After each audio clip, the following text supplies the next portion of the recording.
الشيطان الرجيم بسم الله الرحمن الرحيم الحمد لله رب العالمين الصلاة والسلام على أشرف الأنبياء والمرسلين وعلى آله وصحبه أجمعين.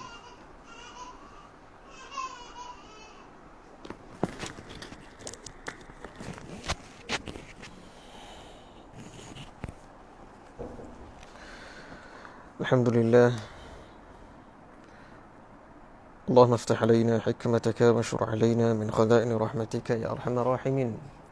قال رب اشرح لي صدري ويسر لي أمري واحلل عقدة من لساني يفقهوا قولي.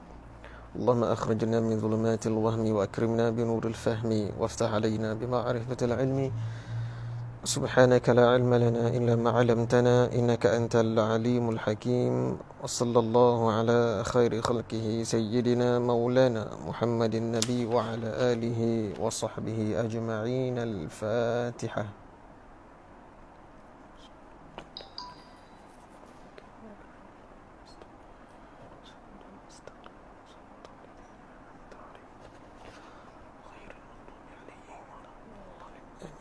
Assalamualaikum warahmatullahi taala wabarakatuh. Khabar semua sihatnya? Alhamdulillah kita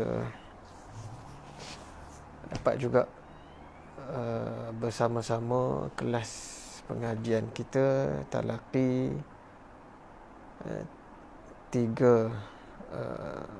tiga serangkai, tiga rukun agama, itu fiqh, tauhid dan tasawuf. Hari ini fiqh lah. Tapi kita mula dulu, kita sambung balik pengajian kita yang dah bermula. Alhamdulillah. Kitab Berita Penuntut kita baca sikit. Kalau kitab Jawinya tu muka surat 4. Kitab Jawi muka surat 4. Kitab Rumi saya tak pasti. Baik. Surah 4 baris yang kedua tu lah ya. Dan demikianlah pada puasa dan zakat jika ada baginya harta dan haji. Situ ya. Tak apalah. Jika wajib ia atasnya. Dan demikian juga pada jualan-jualan jika ia berniaga. Jadi kalau orang kita berniaga, wajib kita menuntut ilmu tentang berniaga. Dalam urusan perniagaan itu, dalam bab fiqh, dia ada bab jual beli. Jadi nak tak nak kena belajar lah. Berniaga lah. Tapi bab jual beli, hukum fiqhnya itu ya, wajib kita tahu kadar fardu ainnya kalau kita seorang yang berniaga. Dikatakan bagi Muhammad bin Al-Hasan rahimahullah ta'ala, mudah-mudahan harap Tuan karangkan sebuah kitab pada bicarakan zuhud. Berkata ia, telah aku karangkan kitab pada bicarakan berjualan. Jadi Syekh ni kata dia minta karangkan. Sahabat dia minta karangkan kitab pada bicara bab zuhud. Kerana dia telah karang satu kitab pada bicarakan bab berjualan, jual beli. Jadi kehendak ia dengan demikian bahawasanya orang yang zahid, yang zuhud itu, mereka yang memelihara ia akan dirinya daripada syubhat-syubhat dan yang makruhat pada perniagaan-perniagaan. Jadi ada kaitan di antara zuhud ataupun wara' ya, dengan jual beli. Jadi orang yang berniaga ya, tak semestinya dia tak perlu belajar bab jual beli.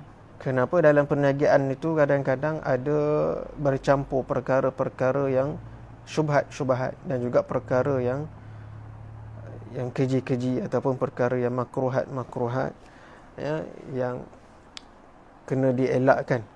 Jadi ramai antara kita ni, ramai yang berniaga ya, Majoritinya ramai sangat yang berniaga, tapi masalahnya bab hukum jual beli dalam fiqh dia orang tak belajar, dia orang tak tahu. Ya. Itu satu. Kemudian bab yang lagi aula daripada perniagaan-perniagaan itu ialah ilmu-ilmu yang berkaitan dengan perniagaan dan juga wara' dan juga menjaga wara'. Meniaga bolehlah, tapi ilmu jangan tinggal. Ilmu fiqh jangan tinggal. Ilmu fardu ain jangan tinggal. Sibuk macam mana pun berniaga, tapi ilmu lagi wajib. Kerana ilmu itu talabul ilmi faridatun ala kulli muslim. Menuntut ilmu itu wajib ke atas setiap umat Islam yang mukallaf. Jadi wajib. Jadi sayang, amat sayang kalau kita sibuk dengan perniagaan, tapi kelas-kelas ilmu agama kita tak selitkan dalam masa ataupun jam seharian yang Allah bagi pada kita tu, tak selitkan walaupun 1 jam.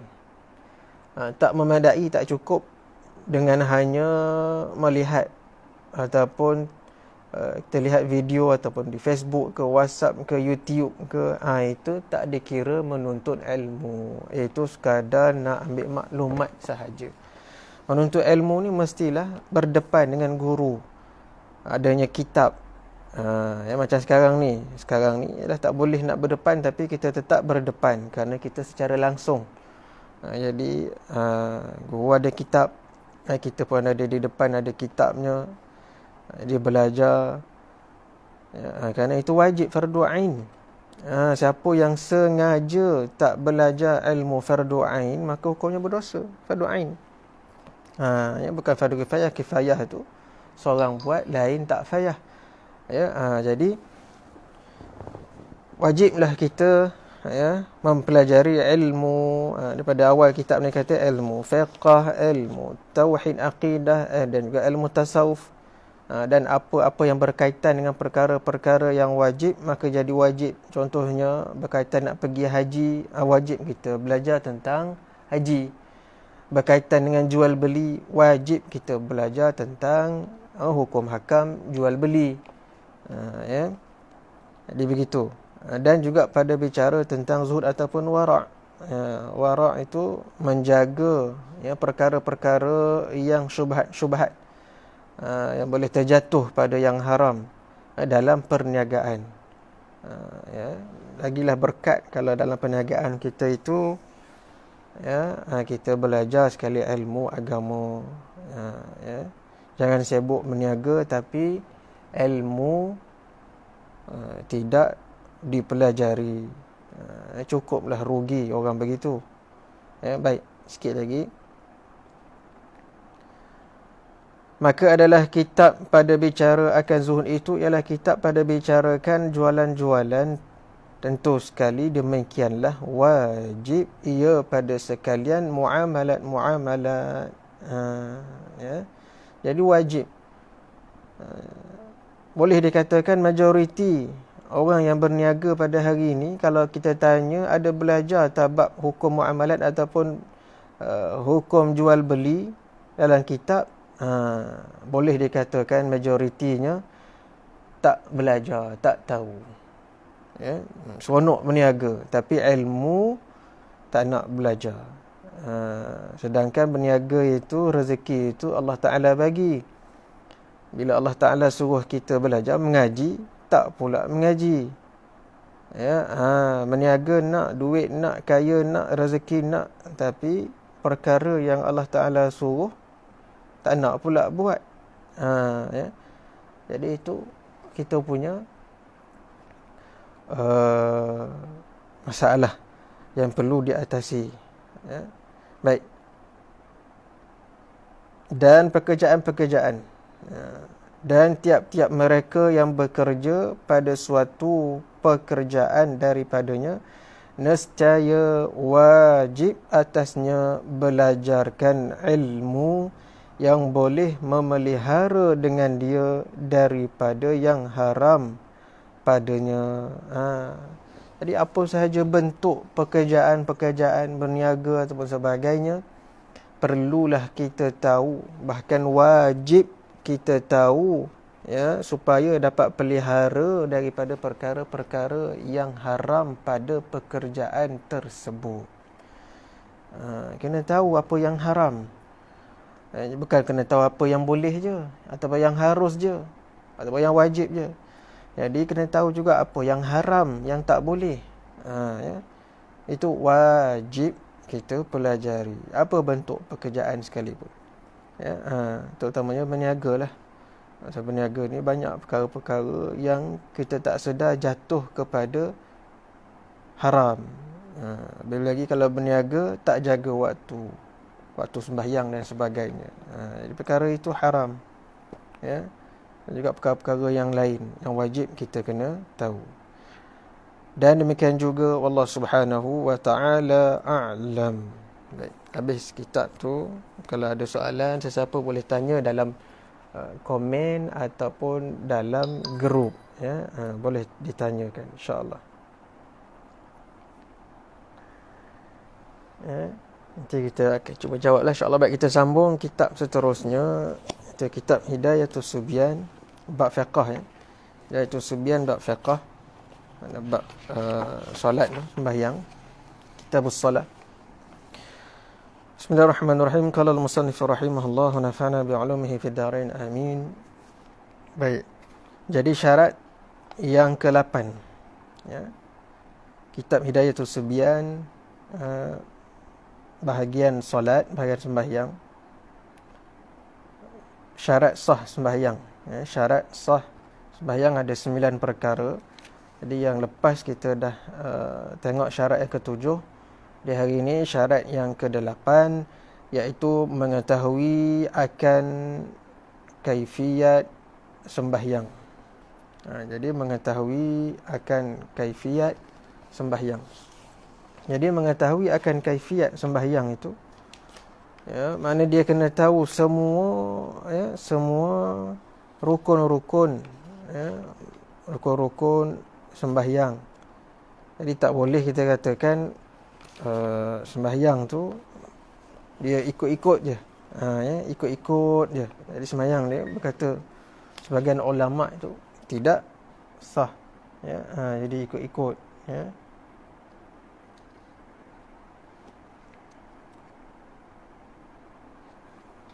Ya, boleh, ya.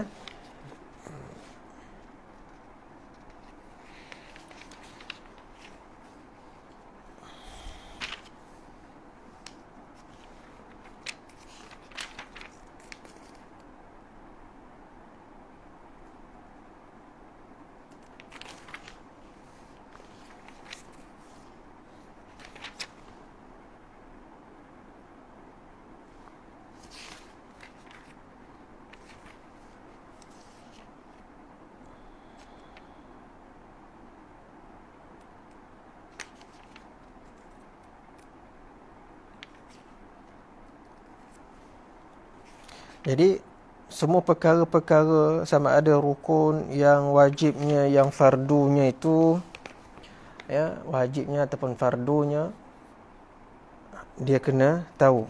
Jadi kalau orang itu dia ragu-ragu, contohnya, ya, ragu-ragu mana fardu ataupun mana sunat, dia tak tahu, ya. Walaupun dia dah buat sembahyang tu semua, tapi ragu-ragu tentang dia tak ada nak bezakan mana sunat, mana fardu, ya. Ataupun seseorang itu dia mengatakan bahawa yang ini sunat, pada perkara yang rukun dia kata sunat. Jadi itu semua, ya, tidak mengesahkan sembahyang. Jadi tak boleh sembahyang, dia tak sah. Jadi nak tak nak syarat dia itu dia kena tahu kaifiat sembahyang, rukun-rukun sembahyang. Ya, rukun-rukun sembahyang yang 13 itulah. Ya, rukun sembahyang yang 13. Ya.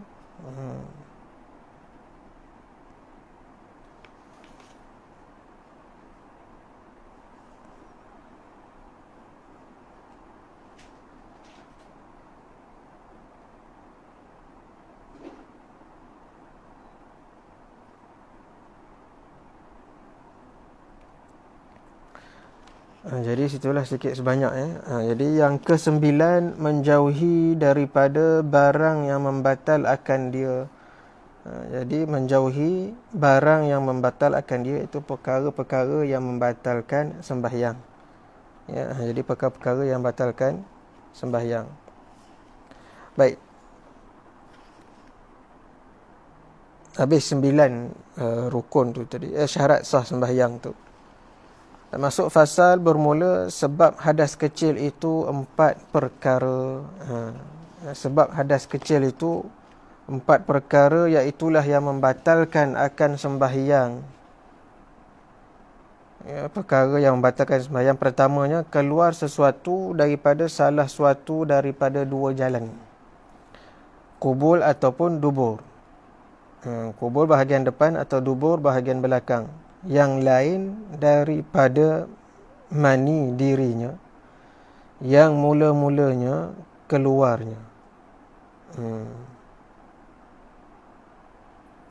Jadi keluar salah satu daripada qubul atau dubur selain daripada mani dirinya yang mula-mulanya keluarnya.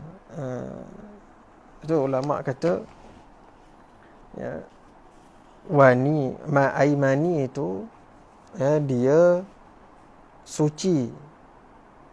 Maknanya kalau kena pada pakaian itu dia orang kata apa, tidak membatalkan ataupun tidak membatalkan kalau pakaian itu terkena air mani. Sebab dia bukan najis. Air mani itu bukan najis.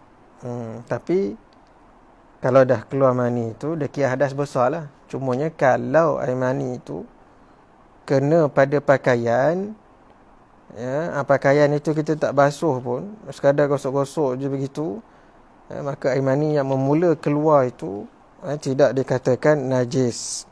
Tapi kalau dari sudut ihtiyatnya itu, kita kena basuh lah. Basuh. Kebiasaannya air mani itu dia akan bercampur dengan mazi. Tapi kalau dalam perkara ini air mani yang mula-mula keluar itu yang tidak bercampur dengan mazi dan sebagainya, itu dikira sebagai suci dan tidak najis.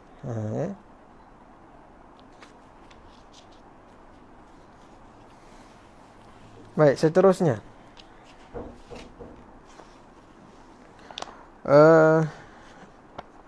keduanya, bersentuh 2 kulit laki-laki dan perempuan yang harus berkahwin antara keduanya sampai keduanya pada umur yang diingin akan dia. Jadi menyentuh kulit lelaki dan perempuan. Menyentuh kulit lelaki dan perempuan yang bukan mahram lah, yang bukan mahram.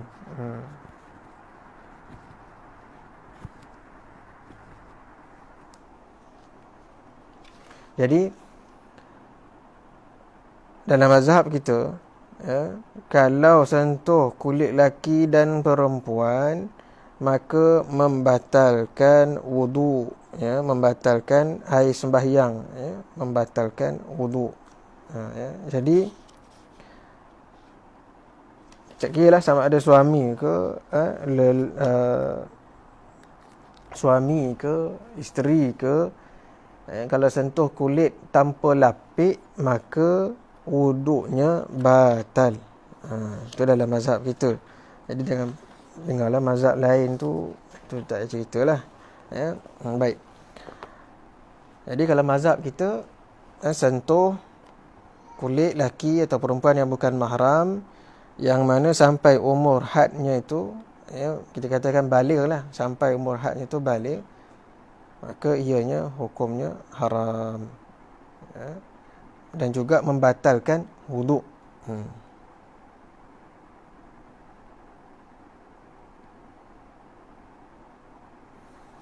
Baik, yang tadi itu balik sebelum tu kita masuk semua sekali lah. Yang keluar daripada kubur dan dubur itu seperti angin kentut ataupun angin biasa, tak kira lah angin tu ada bunyi ke tak ada bunyi ke, maka ianya membatalkan wuduk. Ataupun lain-lain seperti air kencing, air mazi, ataupun air wadi, ataupun haid, keputihan dan juga lain-lain. Maka semuanya itu membatalkan wuduk. Juga termasuk orang kata apa, benda, sama ada yang keluar itu darah ke ataupun cacing ke yang keluar kan. Makan ubat cacing, tiba-tiba cacing seekor keluar, pun membatalkan wuduk. Dan juga lain-lain. Ataupun dalam kitab masalah cacing, dan kalau dalam kitab idaman penuntut ada bagi tahu, kalaulah cacing tu dia terkeluar, kemudian dia masuk balik. Dia keluar sekerat, lepas tu dia masuk balik, ataupun dia keluarkan kepala dia, kemudian dia masuk balik ke dalam. Batal tak wuduk dia? Maka wuduknya batal. Wuduknya batal. Baik. Boleh ya?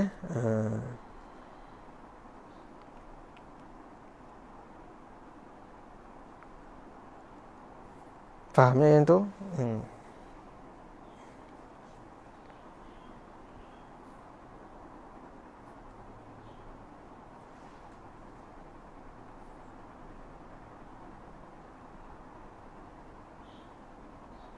Baik.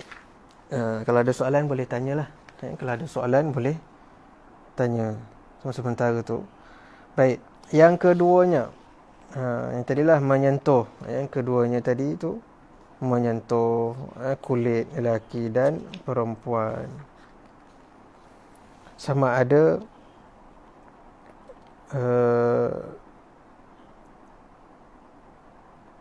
yang kedua-dua itu sudah dewasa lah, atau ada ajnabi yang boleh berkahwin, yang bukan mahram, Jadi kulit kat sini termasuklah gusi dan lidah. Bahagian yang tak, orang kata apa, bukan dikategorikan sebagai kulit ataupun tidak batal wuduk, ialah rambut, gigi dan kuku. Rambut, gigi dan kuku. Jadi kalau sentuh rambut tengah ada wuduk, suami dia sentuh rambut isteri tengah ada wuduk, batal tak sembahyang? Air wuduk dia tu tak batal, sebab rambut tak termasuk kulit, bahagian kulit. Ataupun sentuh gigi pun tak batal wuduk. Ataupun sentuh kuku pun tak batal wuduk. Boleh ya?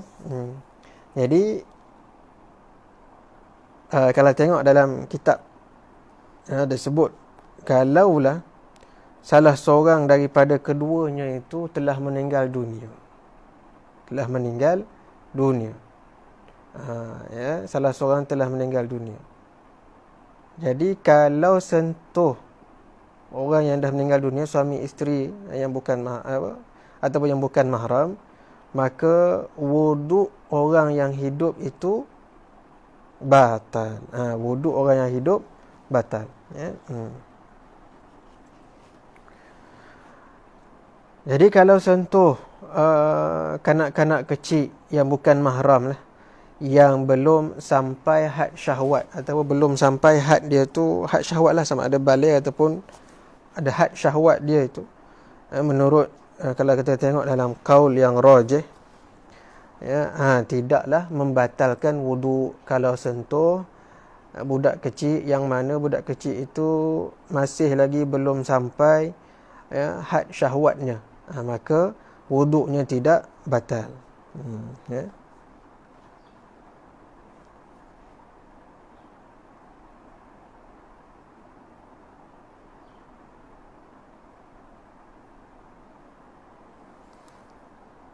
Baik. Jadi soalan kenapa kalau kita bersentuh dengan mahram yang boleh berkahwin, sama ada berlapis atau tidak membatalkan wuduk, kerana mahram itu bukanlah dipanggil sebagai mazinnah asyahwah, bukanlah dipanggil sebagai mazinnatus syahwah, iaitu bukan tempat yang boleh mendatangkan syahwat. Ya. Jadi tengok dalam kitab Kifayatul Akhyar ada sebut itu, ya. Jadi yang mahram ini bukanlah tempat yang boleh mendatangkan syahwat. Sebab itu tak batal wuduk kalau adik-beradik ke, ya, sentuh ataupun dan sebagainya, yang mahram ini. Ataupun ada 3 sebab yang menyebabkan ikatan mahram itu. Ya, sebelum tu ada soalan, bagaimana kadar sentuhan yang bagaimana dikira batal jika tersentuh sedikit hujung jari, adakah batal wuduk? Baik, kalau sentuh sikit hujung jari, walaupun hujung jari, ya, bahagian kulit ujung ni, sentuh bahagian mana tu? Bahagian kulit lah. Ya, hujung jari kita sentuh kulit isteri ke dan sebagainya, sentuh, tersentuh, walaupun macam tu, tetap dikira batal. Ya, tetap dikira batal. Jadi dalam masalah darurat, contohnya macam pergi Mekah ke, pergi buat umrah kan, di situ tak boleh nak elak. Jadi ada yang kata menggunakan taklid pada mazhab yang lain, ataupun dalam mazhab kita sendiri pun ada qaul dhaif, ya, qaul dhaif yang boleh digunakan pakai ketika darurat, iaitu al-malmus, orang yang disentuh, ya, tidak batal wuduknya. Jadi dalam mazhab kita pun ada, tapi dikirakan sebagai disentuh. Kita tak nak sentuh pun orang tu, tapi dah crowded, dah tak boleh nak elak, ya, darurat. Tiba-tiba dia sentuh kita dah cuba elak, tapi kita kena juga sentuh, ada orang tersentuh dan sebagainya. Maka ketika darurat dalam mazhab kita, mazhab Syafi'i, al-malmus, yang disentuh itu tidak membatalkan wuduknya. Sebab itu, ya, kalau kita pergi sana, jadi kalau tersentuh itu apa semua, tak batal wuduk, melainkan kita yang nak sentuh, itu batal lah. Ya, kita yang nak sentuh itu batal lah. Ya.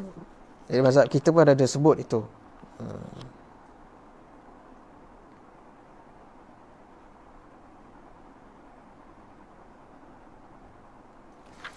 Jadi ada 3 yang menyebabkan mahram itu. Sama ada yang pertama keturunan ataupun nasab, yang kedua disebabkan susuan, dan yang ketiga disebabkan perkahwinan. Jadi perkahwinan itu maksud dia apa? Maksud perkahwinan itu daripada anak, ya, anak yang perempuan dengan anak lelaki contohnya, bila mereka tu berkahwin. Jadi kalau dah ada anak tu, contohnya janda ataupun kahwin semua, bila berkahwin mak ayahnya tu jadi mahram lah dengan anaknya itu. Tetapi isteri suami tetap dikira bukan mahram. Dan kalau bersentuhan maka membatalkan wuduk, ya. Jadi suami isteri salah seorang meninggal, cium jenazah batal wuduk yang hidup.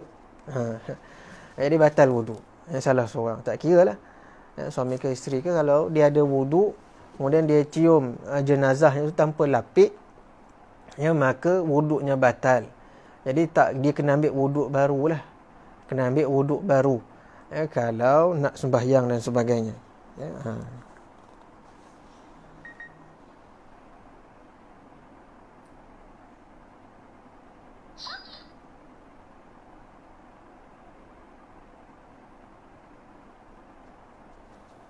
Baik, jadi, ya, ada, kalau bab taklid ni, dia tak boleh suka-suka nak taklid, ya. Bab taklid ni dia ada syarat-syarat dia, ya, bukan boleh suka-suka nak bertaklid. Dia ada syarat-syarat dia kenapa kita nak kena taklid. Antaranya ialah sebabkan darurat ataupun umum berbalua, jadi tak boleh nak elak, ya, makanya, ataupun disebabkan maslahah, barulah kita boleh taklid pada mazhab yang lain, selagi tidak ada orang kata apa, selagi tak ada masyaqqah, maknanya tak ada darurat, maka kita tak boleh nak taklid pada mazhab yang lain. Jadi bab taklid ni dia ada syarat-syarat dia. Contohnya nak masuk masjid nak taklid mazhab lain sebagainya, tanpa ada sebab tak boleh. Walaupun ada kenduri dan sebagainya, tak boleh, kena elakkan. Ni dak tengah hadas besar, ada akad nikah dalam masjid, dia pun masuk masjid, hukumnya haram. Hukumnya haram. Kalau nak akad nikah bukan dalam kawasan ataupun dewan solat itu, di bangunan lain, walaupun dalam masjid, bukan dalam masjid, dalam dewan solat, tapi adanya bangunan lain, struktur bangunan lain, yang mana boleh dibuat akad nikah situ, bukan tempat sembahyang situ dan sebagainya, itu tak apa. Tapi kalau dewan sembahyang, kalau hadas besar, tak boleh masuk, haram, hukum dia berdosa. Itu kadang-kadang ramai juga yang langgar. Ramai yang langgar. Contohnya adik ke kakak ke kahwin, dia punya ni, adik-beradik dia yang perempuan ada yang hadas besar, duduk sekali dalam masjid akad nikah. Hukumnya haram, berdosa. Kalau dah tahu tu tak boleh lah duduk dalam masjid, kena luar lah. Hatta pengantin sekalipun, kalau pengantin tu tahu yang dia itu berhadas besar, kena bagi tahu.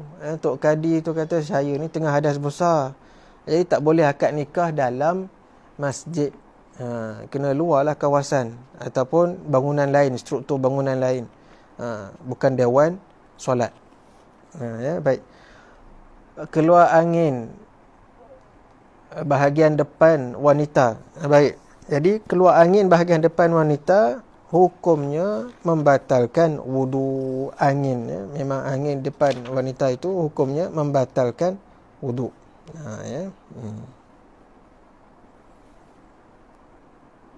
Jadi kalau memang yakin bahawa angin tu keluar bahagian depan, bahagian depan wanita, perempuan, memang terasa dia keluar bahagian depan, maka wuduknya batal. Kalau dia tengah sembahyang, keluar bahagian depan tu, yakin, secara yakin, memang rasa angin tu keluar bahagian depan, maka sembahyang dia batal lah. Kalau dia ada wuduk, wuduknya pun batal. Jadi kalaulah angin itu bukan keluar, tetapi disebabkan pergeseran, maksudnya pergeseran, bukannya keluar daripada dalam, keluar begitu, tapi pergeseran antara bibir itu, bahagian perempuan itu, maka itu tak dikira, itu angin luar sahaja. Ataupun angin tu dia meletup dekat dalam, itu pun tak membatalkan wuduk. Secara yakin bahawa angin tu keluar, sampai kalau ada bunyi, yakin yang keluar daripada dalam keluar, maka batal wuduk. Tapi kalau disebabkan pergeseran antara bibir itu tidak membatalkan wuduk. Kadang pergeseran itu boleh menyebabkan angin juga, tapi angin tu angin luar sahaja, maka itu tidak membatalkan.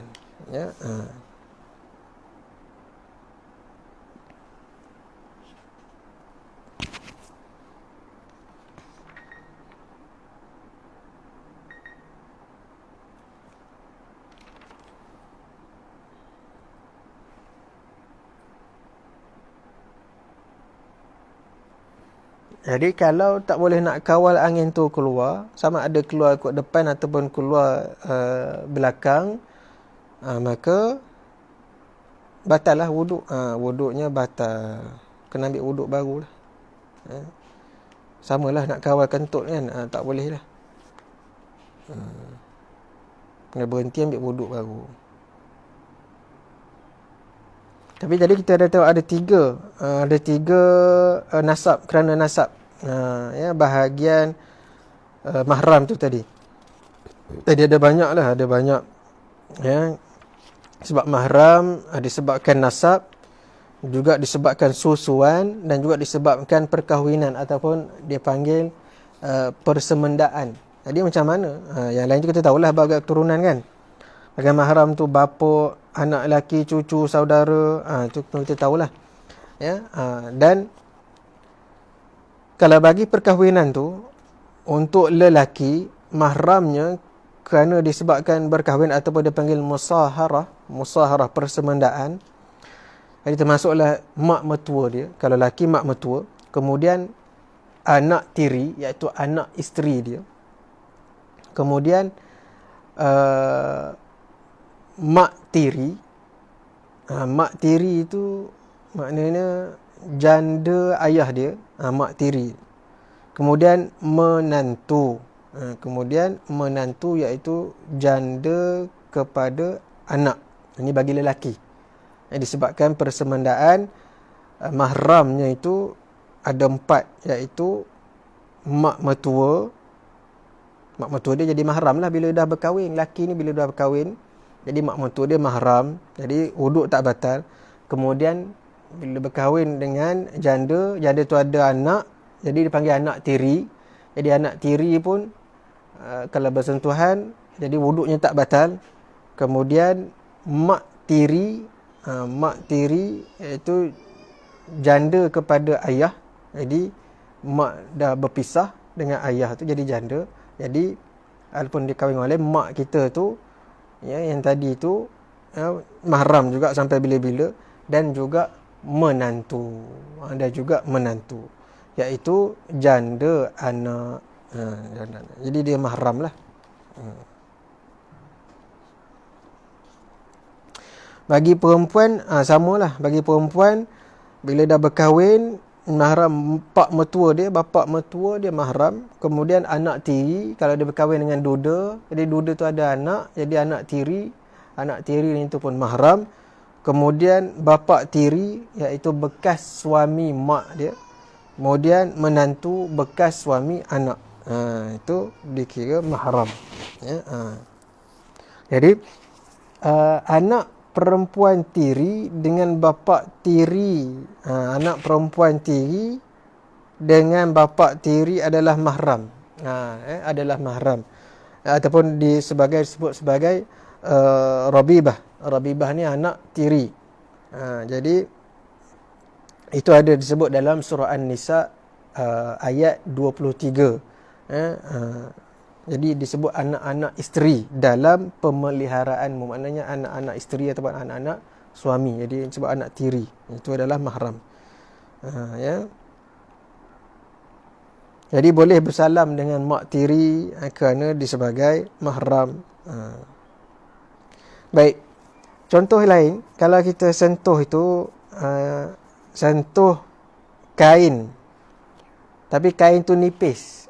Sentuh kain tu nipis, dia nampak kulit. Batal tak wudu?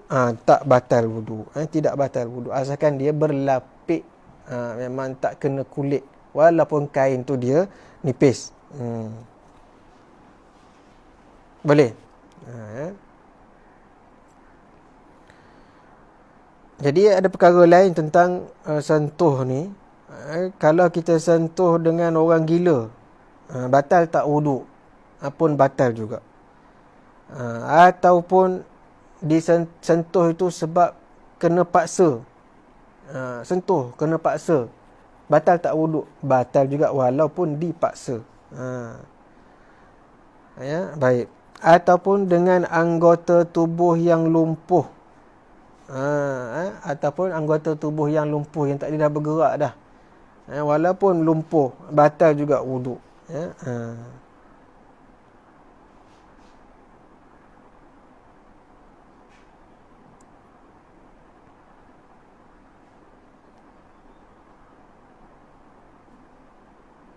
Baik, ada soalan setakat ni?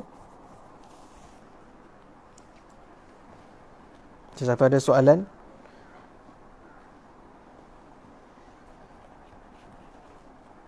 Jadi mazhab kita, suami isteri sentuh batal lah.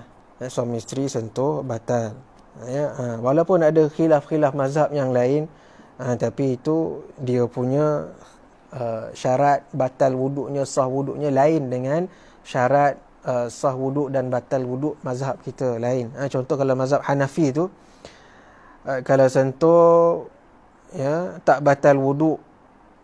Tak batal wuduk kalau tersentuh kulit lelaki perempuan, itu mazhab Hanafi.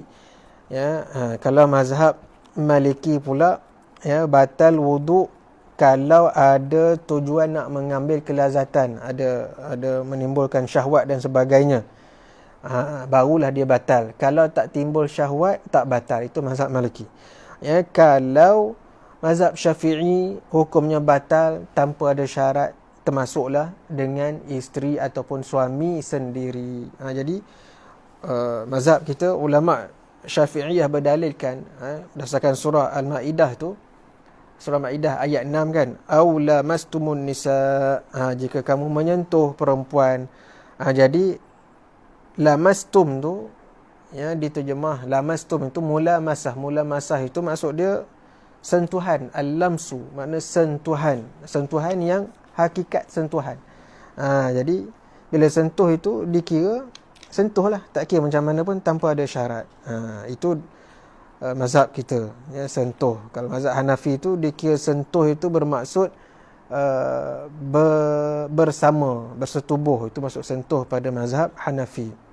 Kalau sentuh pada mazhab Maliki bermaksud sentuh dengan ada tujuan syahwat ataupun dengan syahwat. Itu sentuh pada mazhab Maliki, ada bersyarat dia. Kalau mazhab kita sentuh mutlak, tak ada, sentuh sahaja yang bukan mahram, maka wuduknya batal. Kecuali 3 tempat tadi, iaitu pada rambut, kuku dan gigi. Itu tak dikira lah. Baik. Habis itu kesembilan. Habis itu bahagian keduanya bersentuh kulit laki dan perempuan.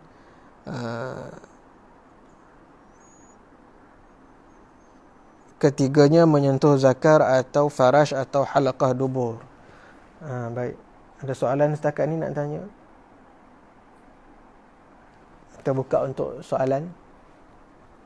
Sampai situlah dulu, nanti kita sambung pula ke depan, ya. Ada.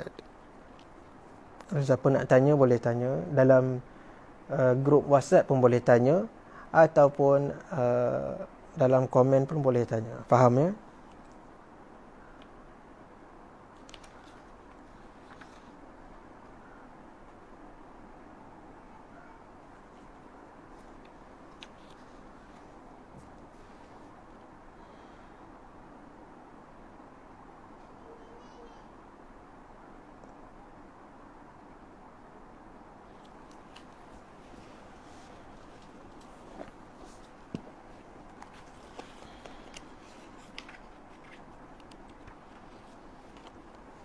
Ada soalan nak tanya? Bahagian apa sajalah soalan.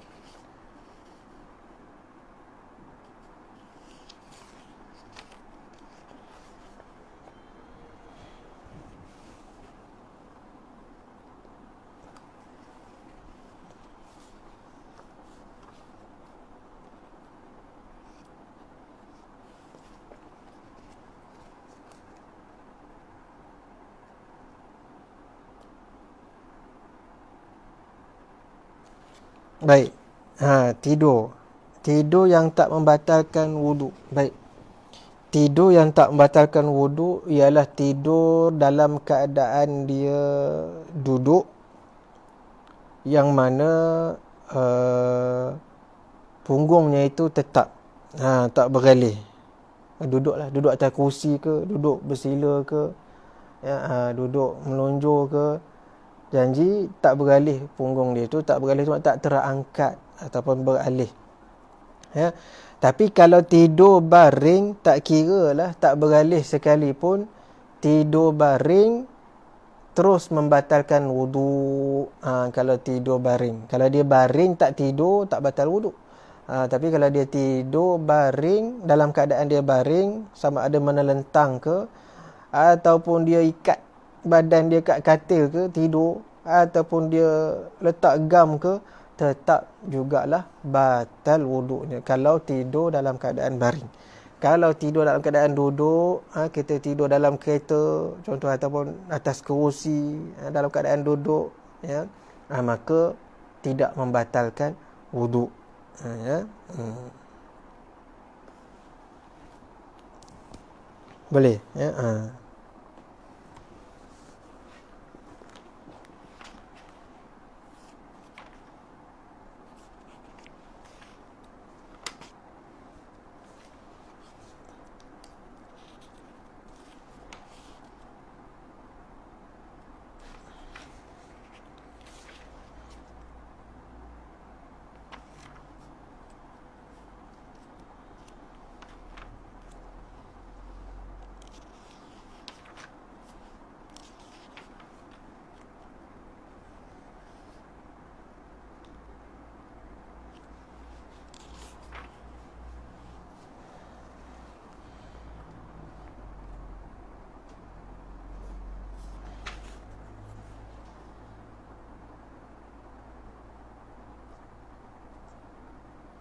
Cuma satu, yang tidur tadi tu khusus, ada khususiat bagi Nabi SAW. Mana Nabi SAW walaupun dia tidur dalam keadaan baring, ya, maka tidak membatalkan wuduknya Nabi SAW. Ya, itu khususiat bagi Nabi SAW lah. Ya,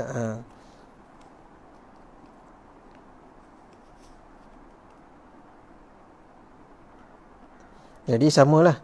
Yang tidur tadi tu, kalau tidur dalam keadaan berdiri pun batal wuduk. Dia tidur, dia sandar dekat tiang, tidur sambil berdiri, maka ianya membatalkan wuduk, ya.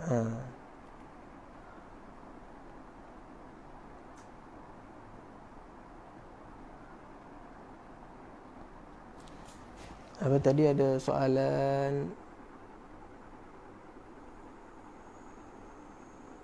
bolehkah kita ambil wuduk sekaligus kalau kita mandi bawah shower atau mandi sungai?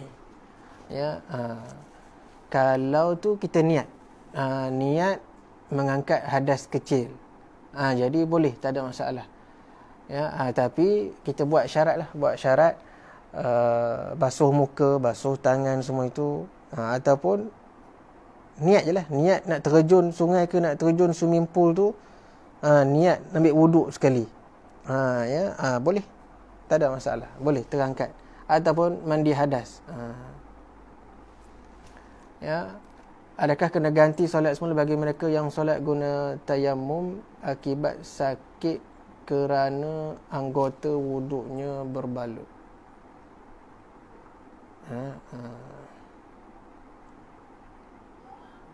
Jadi ada solat yang kena ganti balik dan ada solat yang tak perlu ganti balik. Itu dalam bab tayammum. Sekiranya dia punya bahagian yang berbalut itu tidak ada luka, tidak ada najis, maka tak perlu ganti balik lah. Kalau bahagian berbalut itu ada najis dan sebagainya, maka dia perlu ganti balik. Perlu ganti balik. Jadi sisa makanan ada masa solat, telan, batal wuduk, Ustaz. Jadi itu dikira bab makan. Makan dalam sembahyang, dalam solat. Tengah-tengah solat, ya, ada sisa makanan, kan? Itulah kadang-kadang lidah tu dia nakal, dia gatal sikit, kan? Dia duduk main-main, kan? Dia duduk buang nasi celah gigi, dia duduk buang daging lekat celah gigi, lepas tu buang-buang dengan lidah, duduk main-main, tertelan, telan, batal lah wuduk, batal sembahyang dia, ya. Batal sembahyang. Kalau wuduk tak batal, wuduk tak apa, wuduk tak ada masalah. Ni tengah sembahyang dia telan, walaupun dia telan tu biji lada sekalipun kecil, dia sengaja telan, maka wuduknya, sembahyang dia batal, ya.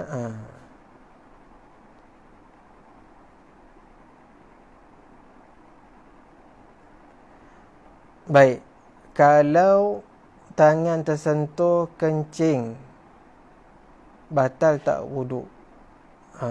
Sentuh najis lah, kita kata sentuh najis. Sentuh najis, wuduknya tak batal lah. Ya, wuduknya tak batal, ya.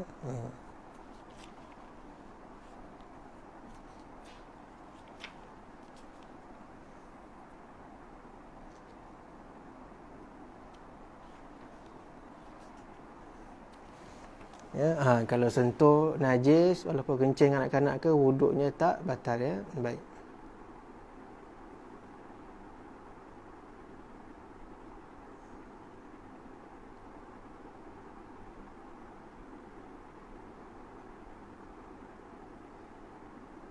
Ada soalan lain?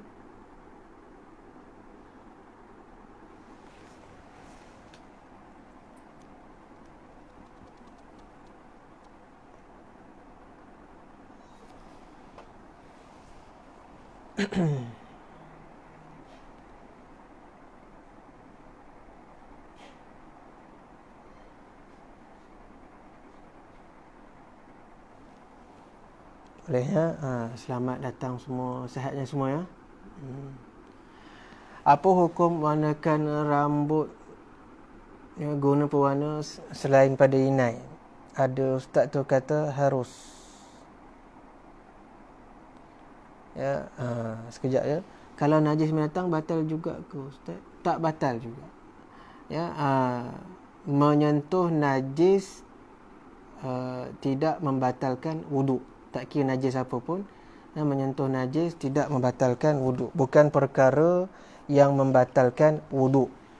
Lepas tu mewarnakan rambut selain daripada inai. Ya, kita ambil tok guru kita lah sebut, yang selain daripada inai tu kadang-kadang bercampur dengan bahan-bahan yang lain. Maka tak boleh lah, tak harus. Tak haruslah gunakan pewarna-pewarna selain daripada inai.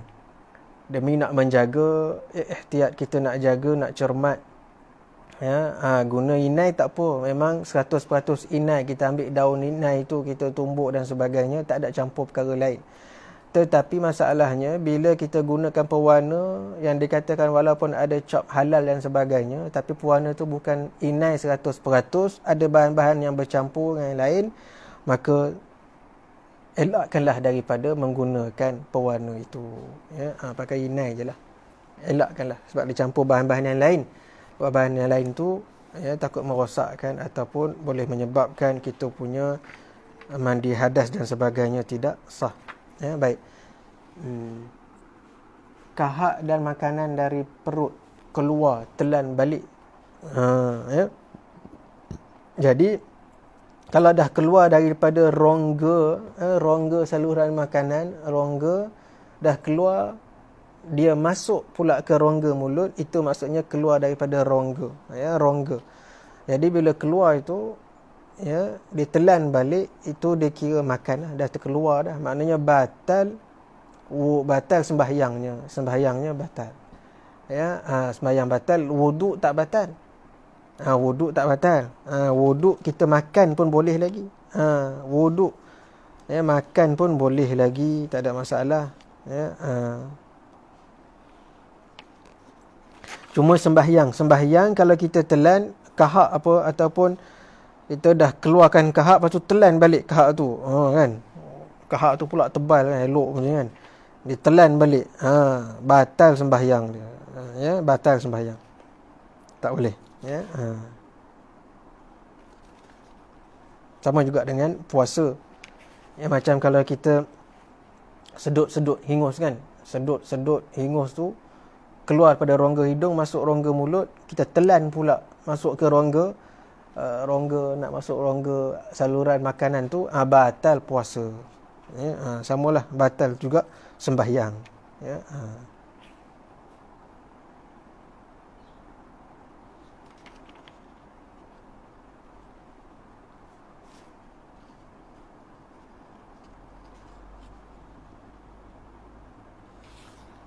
Ada soalan lain nak tanya?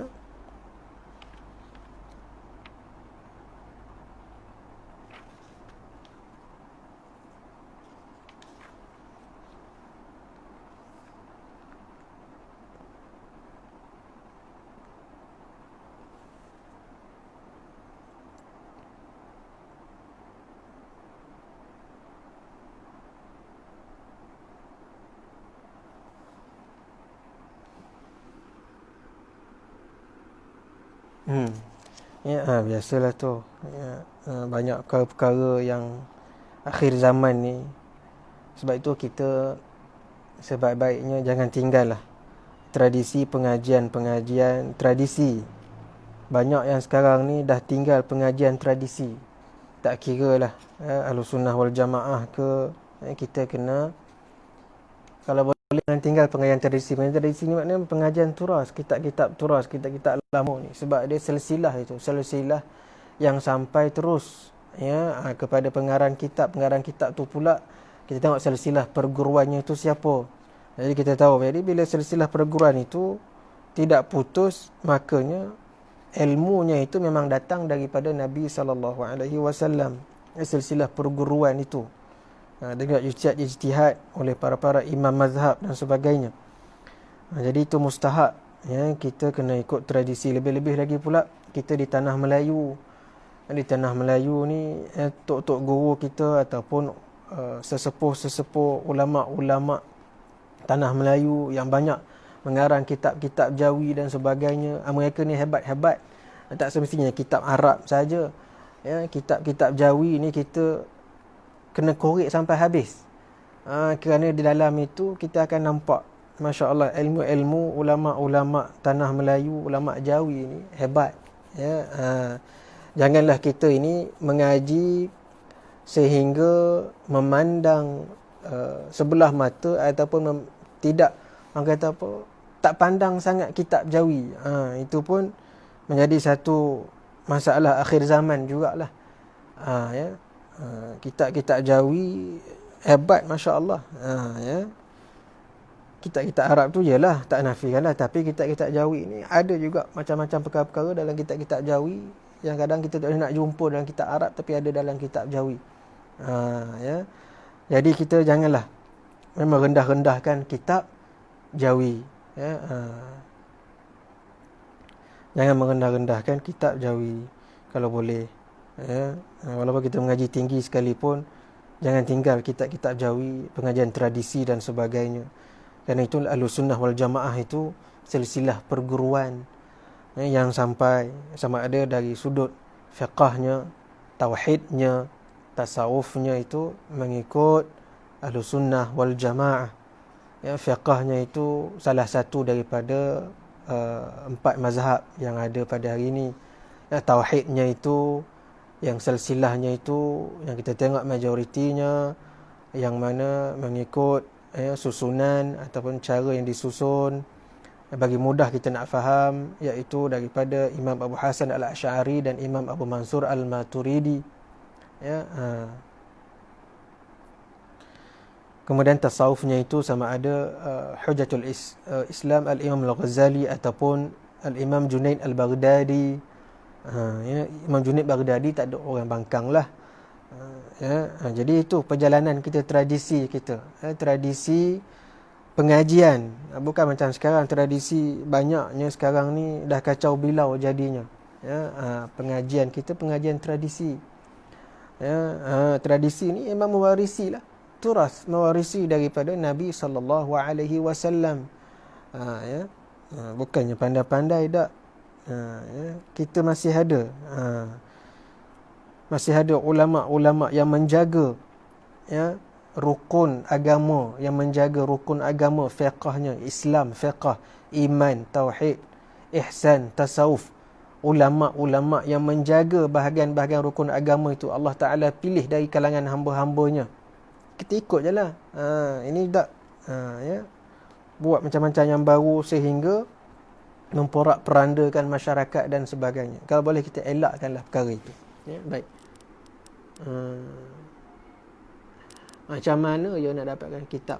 Boleh nanti messenger ke ataupun WhatsApp dalam grup. Ya, kalau ada dalam grup, boleh WhatsApp. Kitab tu nanti kita boleh usahakan, insya-Allah. Ya, ya, Zalina Ahmad nanti kitab tu boleh usahakan. Muhammad Sirmadi, jika dalam kedudukan tayat akhir kita terlelap sekejap tapi telinga masih dengar keadaan sekeliling. Dalam telinga masih punggung tak tak batal. Ya, tak membatalkan sembahyang. Ya, tak membatalkan. Perkara itu tak membatalkan sembahyang. Ya, boleh teruskan saja sembahyang. Jangan sampai berdengkur sudah. Ya, sampai berdengkur dalam sembahyang, kacau. Ya, boleh ya. InsyaAllah Haji Fazilan ya. Sihat Haji Fazilan ya. InsyaAllah semua sihat ya. Alhamdulillah.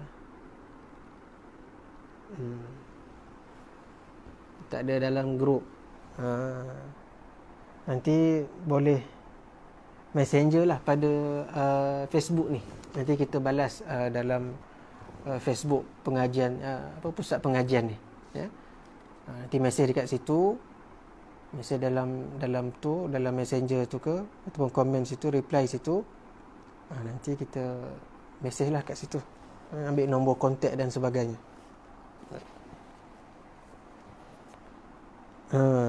Ada soalan lain tanya ataupun kita nak tamat di sini dulu, insya-Allah. Pukul 3 dah ya. Pukul 3 lebih sikit dah. Tu ada Haji Fazilan kita, masya-Allah. Haji Fazilan orang kuat ni. Antara orang kuat, insya-Allah. Nanti boleh mesej ya. Baik, ada soalan yang lain? Tanya. Kalau tak ada, kita berhenti sekat sini dulu, insya-Allah. Ya, mudah-mudahan kalau ada salah silap, minta tolong betulkan ya. Kalau ada apa-apa boleh kita kongsi sama-sama, insya-Allah. Kita sekadar fardu ain ngaji sikit-sikit lah, kita kongsi sikit-sikit kan. Dan kita cuba kekalkan pengajian tradisi ni yang berdasarkan kitab-kitab turas, pengajian-pengajian ulama ya, yang mana ulama-ulama ni dia menjaga yang makruf, yang kita tahu yang diakui ilmu mereka. Jadi kita kena pelihara lah pengajian ini bukannya macam yang berlaku sekarang ni, banyak kacau bilau. Jadi masyarakat jadi kacau, masyarakat boleh jadi bergaduh sana bergaduh sini jadi fahaman-fahaman yang timbul kita ikut fahaman tradisi bukanlah bermaksud kita ini jumud dan sebagainya, tapi inilah pengajian tradisi. Kalau kita nak menjaga pengajian Nabi SAW, jagalah pengajian tradisi ni jagalah dia elok. Saya di Lavender. Kalau nak jumpa boleh dekat je dengan Masjid Lavender High di Lavender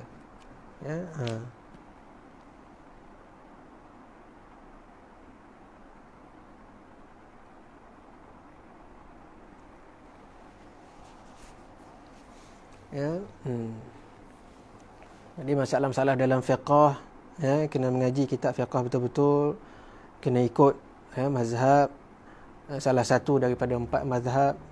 Kalau kita ni mazhab Syafi'i lah, kecuali di sana adanya perbincangan antara mufti ataupun sebagainya yang mana untuk kemaslahatan ummah, masyarakat, maka ditaklidkan pada mazhab yang lain mana yang dibenarkan diluluskan dalam mazhab itu, maka bolehlah.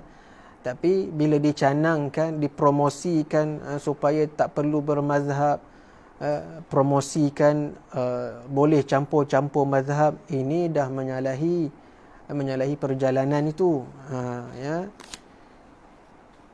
Jadi mazhab ni perlu, kita kena ikut salah satu kalau kita ni mazhab Syafi'i lah. Kalau dia tak nak ikut mazhab tu terpulang pada dia lah. Tapi itu dah menyalahi, sehingga kan promosi pula. Promosi tak perlu mazhab, promosi kita campur aduk mazhab tak apa, kembali balik pada Quran dan sunnah. Kalau begitu jadi kacau masyarakat. Banyak perbincangan tu panjang lebar lah. Kenapa perlu bermazhab bagi orang awam macam kita ni? Baik. Itu sikit sebanyaklah. Ustaz tak ngajar lagi ke kat surau kampung Selasa? Masih mengajar. Masih mengajar hari Rabu, minggu 1 dan 3. Di surau Makmun, Kampung Sentosa, hari Rabu, minggu 1 dan 3. Tapi PKPB ni wallahu alam lah. Kita tak tahu lagi macam mana keadaan dia tu. Walaupun ada keluar memo dan sebagainya, itu atas pihak surau dan masjid lah pula. Walaupun ada kebenaran kan, yang terbaru ada kebenaran untuk kuliah maghrib sahaja dibenarkan. Waktu lain tak boleh. Tapi itu atas pengurusan surau dan masjid lah. Tapi di surau Makmun, hari Rabu kitab Aqidatun Najin, minggu 1 dan 3. Yang ini kalau ada masa lapang, minggu 1, 2 dan 3 di Masjid Lavender High. Tapi sekarang tak boleh lah. Sekarang kita online je lah. Tapi yang ini hari Selasa, Rabu, Khamis. Selasa fiqh, Rabu tauhid, Khamis tasawuf. Ya. Boleh? InsyaAllah kita berhenti kat sini dulu. Nanti kita sambung hari besok. Besok Tauhid. Kitab ringkasan akidah Ahlussunnah wal Jamaah. Ya, waktu yang sama jugalah insya-Allah.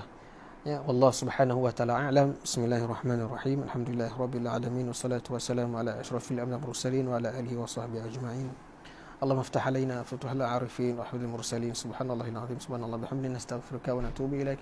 Wa sallallahu ala khairi khalqihi sayyidina maulana Muhammadin nabi wa ala alihi wa sahbihi ajma'in. Al-Fatihah. Bismillahirrahmanirrahim.